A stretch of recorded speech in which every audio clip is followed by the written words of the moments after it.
आज की इस खास चर्चा में हम उन छिपे हुए और बेहद शानदार जैविक मैकेनिज्म्स का पर्दाफाश करने वाले हैं जो सच में पूरी दुनिया के खाने की नींव रखते हैं। अक्सर भोजन को सिर्फ खेतों या सुपरमार्केट के नज़रिए से ही देखा जाता है ना? लेकिन आज की हमारी ये यात्रा हमें एक ऐसे माइक्रोस्कोपिक या सूक्ष्म स्तर पर ले जाएगी जो न सिर्फ हैरान करने वाला है बल्कि मानव जाति के अस्तित्व के लिए बिल्कुल ज़रूरी है। आइए प्रकृति के उस रहस्यमयी मैकेनिज्म को समझते हैं जो पूरी दुनिया का पेट भरता है। चलिए सीधे इस चौंकाने वाले आंकड़े पर आते हैं। पूरी मानव जाति के लगभग 2/3 कैलोरीज सिर्फ एक ही बेहद छोटे से वानस्पतिक ऊतक यानी प्लांट टिश्यू से आती है। जरा सोचकर देखिए, दुनिया भर के अनगिनत पकवान, अलग अलग संस्कृतियों का खाना और इन सब के बिल्कुल केंद्र में ऊर्जा का केवल एक ही मुख्य बायोलॉजिकल सोर्स है। ये तथ्य सच में सोचने पर मजबूर कर देता है कि प्रकृति ने इस ऊर्जा को कैसे संजोया है। और यहीं से ये पेचीदा रहस्य सामने आता है कि आखिर हमारे आहार का इतना बड़ा हिस्सा सेल्यूलर लेवल पर बनता कैसे है। वो कौन सी अनोखी और सूक्ष्म प्रजनन प्रक्रिया है जिसके बिना मानव सभ्यता शायद आज यहां तक पहुंच ही नहीं पाती। भाग 1, डबल फर्टिलाइजेशन यानी दोहरे निषेचन का चमत्कार। अपनी प्लेट में रखे भोजन की असली कहानी समझने के लिए हमें फूल वाले पौधों के अंदर होने वाले इस सूक्ष्म चमत्कार से शुरुआत करनी होगी। तो एंजियोस्पर्म्स में ये पूरी प्रक्रिया 3 बेहद सटीक चरणों में होती है। कहानी शुरू होती है जब एक परागनली या पोलन ट्यूब ओव्यूल के अंदर एंट्री लेती है। इसके बाद पहला स्पर्म अंडे को फर्टिलाइज करता है जिसे सिंगैमी कहते हैं, और इससे पौधे का भ्रूण या एम्ब्रियो बनता है। लेकिन पिक्चर अभी बाकी है।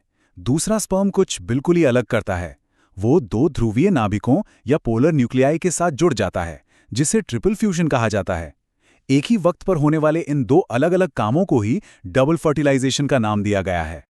अब जो बात यहाँ वाकई में दिलचस्प है वो यह है कि फूल वाले पौधों ने पोषण के लिए ये खास तरीका कैसे इजाद किया। अगर जिम्नोस्पर्म्स जैसे गैर फूल वाले पौधों को देखें, जैसे कि अफेड्रा, तो वहां भी दोहरा निषेचन होता है, लेकिन वो तरीका काफी पुराना और बर्बादी वाला है। वहां दोनों स्पर्म 2 अलग अलग भ्रूण बनाते हैं जिनमें से एक बिना किसी काम के ही नष्ट हो जाता है।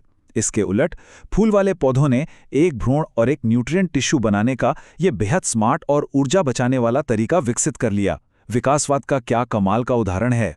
भाग 2, एंडोस्पर्म का जन्म। चलिए आगे बढ़ते हैं और देखते हैं कि कैसे ये दूसरा फर्टिलाइजेशन दुनिया के सबसे अहम न्यूट्रिशन बैंक को जन्म देता है। उस दूसरे निषेचन यानी ट्रिपल फ्यूजन का नतीजा होता है एंडोस्पर्म। इसे समझने का सबसे मज़ेदार तरीका यह है कि इसे एक बहुत ही पौष्टिक पैक्ड लंच या टिफ़िन मान लिया जाए। जी हाँ, एक ऐसा टिफ़िन जिसे एक मदर प्लांट ने खास तौर पर अपने बढ़ते हुए भ्रूण को पोषण देने के लिए तैयार किया है। ये एक ट्रिप्लॉइड टिश्यू होता है, जिसका मतलब है कि इसमें जेनेटिक मटेरियल के 3 सेट होते हैं जो इसे तेजी से बढ़ने और पोषक तत्वों को जमा करने की गजब की ताकत देते हैं। वनस्पति शास्त्री इस एंडोस्पर्म के विकास को 3 हिस्सों में बांटते हैं, न्यूक्लियर, सेल्यूलर और हेलोबियल। लेकिन हमारा फोकस है न्यूक्लियर एंडोस्पर्म पर। यही वो बायोलॉजिकल रास्ता है जो दुनिया की सबसे बड़ी और प्रमुख अनाज फसलों जैसे गेहूं, चावल और मक्का को बनाने के लिए जिम्मेदार है। भाग 3, अनाज की बनावट। माइक्रोस्कोपिक लेवल की इस जटिल बायोलॉजी को समझने के बाद अब थोड़ा जूम आउट करते हैं और उन अनाजों के फिजिकल स्ट्रक्चर को देखते हैं जिनकी असल में खेती की जाती है। गेहूं के एक दाने के अंदर झांक कर देखें तो ये बिल्कुल साफ हो जाता है कि वो एंडोस्पर्म असल में कहाँ मौजूद है। ये एंडोस्पर्म दाने के अंदर के सबसे बड़े हिस्से को घेर कर रखता है।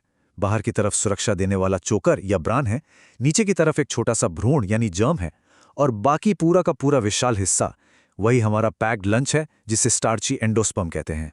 वजन के हिसाब से देखें तो ये बात और भी साफ हो जाती है। बाहरी चोकर बीज के वजन का करीब 15% होता है। जर्म, जो कि असली भ्रूण है, वो बी विटामिन और हेल्दी फैट से भरा होता है। लेकिन सबसे चौंकाने वाली बात यह है कि ये विशाल एंडोस्पर्म अकेले ही दाने के कुल वजन का 80% होता है। जो सफ़ेद आटा इस्तेमाल किया जाता है वो इसी 80% हिस्से से आता है। कार्बोहाइड्रेट के इन आंकड़ों को सीधे तौर पर डाइजेशन से जोड़कर देखा जा सकता है। एंडोस्पर्म मूल रूप से स्टार्च का एक बहुत बड़ा भंडार है जिसमें लगभग 95.8% स्टार्च होता है। यही वो एनर्जी है जिससे शरीर फटाफट इस्तेमाल कर लेता है। दूसरी तरफ बाहरी चोकर में ना पचने वाला सेलुलोज और हेमिसेलुलोज होता है, जो आहार में फाइबर का काम तो करता है, लेकिन असली कैलोरी उसी स्टार्च वाले हिस्से से ही आती है। भाग 4 दुनिया का पेट भरना।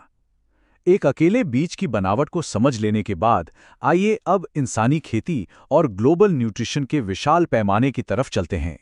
अनाज की दुनिया के दो सबसे बड़े दिग्गजों गेहूं और चावल की आपस में तुलना करना काफी मजेदार है। गेहूं की अपनी खूबी है, इसमें खास ग्लूटेन प्रोटीन होता है जिसमें 40 से 50% तक ग्लूटेलिन है। यही इसे ब्रेड और बेकिंग के लिए एकदम परफेक्ट बनाता है। वहीं दूसरी ओर चावल बहुत घनी ऊर्जा यानी डेंस एनर्जी तो देता है, लेकिन इसमें सिर्फ 7% प्रोटीन होता है और लाइसिन नाम के एक जरूरी अमीनो एसिड की कमी होती है। बिल्कुल इसीलिए दुनिया भर में चावल को अक्सर दालों के साथ खाया जाता है, ताकि दालें उस लाइसिन की कमी को पूरा कर सकें और न्यूट्रिशन बैलेंस हो जाए। सिर्फ 100 ग्राम मिल का चावल 345 किलो कैलोरी से ज्यादा की ऊर्जा दे सकता है। ये नंबर साफ तौर पर बताता है कि क्यों ये खास एंडोस्पर्म एशियाई डाइट के 70 से 80% हिस्से के लिए प्राइमरी एनर्जी सोर्स बना हुआ है। ये वो हाई डेंसिटी एनर्जी है जो अरबों लोगों की रोजमर्रा की जिंदगी चला रही है।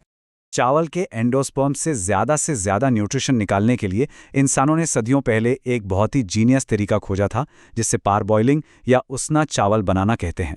इसमें धान को मिलिंग से पहले ही भिगोया, भाप में पकाया और सुखाया जाता है। ये कोई छोटा मोटा स्टेप नहीं है, ये असल में बी विटामिन्स को बाहरी चोकर से धकेलकर सीधे अंदर के स्टार्च वाले एंडोस्पर्म में पहुंचा देता है। मतलब जब चावल पॉलिश भी हो जाता है तभी वो न्यूट्रिशन से भरपूर रहता है। दुनिया भर के ये जो रंग बिरंगे अनाज और दालें हैं ना, ये मानव अस्तित्व की असल बुनियाद हैं। लेकिन इस पूरी चर्चा के बाद एक बात तो बिल्कुल शीशे की तरह साफ है, ये हर एक दाना जो भूख मिटाता है असल में एक पौधे के भ्रूण का काटा हुआ वही पैक्ड लंच है। हमारी पूरी खेती असल में इसी एनर्जी बैंक को बड़े पैमाने पर अपने लिए जुटाने का एक शानदार सिस्टम भर है। तो इस चर्चा के आखिर में हमारे रोजमर्रा के जीवन और प्रकृति के इस अनोखे शानदार बोटानिकल चमत्कार के बीच के गहरे रिश्ते पर गौर करना बनता है। अगली बार जब खाने की मेज पर चावल का एक बाउल या ब्रेड का एक टुकड़ा आए तो क्या उसे सिर्फ एक आम खाने की तरह देखा जाएगा, या फिर लाखों माइक्रोस्कोपिक डबल फर्टिलाइजेशन के उस जादुई नतीजे की तरह जो लगातार जीवन को चला रहा है। यकीनन इस पूरे तंत्र को समझने के बाद खाने को देखने का नजरिया हमेशा के लिए बदल ही जाता है।